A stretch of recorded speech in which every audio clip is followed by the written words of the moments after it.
من اليوم باذن الله ما كاش راح تزيدي تشري خبز التورتيلا من برا. لبالي بلي راح ديري هذه الطريقه وراح تنجحي فيها، راهو ناجح 100%. وكي ديريه راح تعاوديه مره وزوج وثلاثه، يجيكم هايل وخير من تاع برا.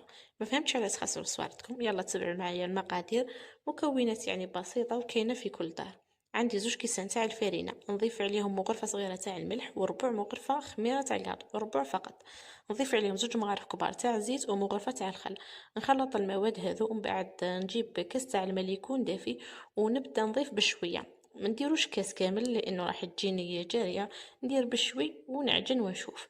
انا يا ربي دالي نص كاس برك، نعجنها واحد زوج دقائق هكذاك. العجينه ما تجيني طريه ما تجي يابسه. نقسمها على كويرات. انا جاتني 5 كورسات. نعاون روحي بالفرينه فوق لو بلون دو طرافاي، نجيب الحلاله. هذا القلب راهو ليكم متابعيني الاعزاء. نقرصها رقيقة رقيقة مرة ونكون وجدت الطاجين على نار مرتفعة. نحط القرصة تاعي، غير نشوفها بدات نشفت من الفوق نقلبها.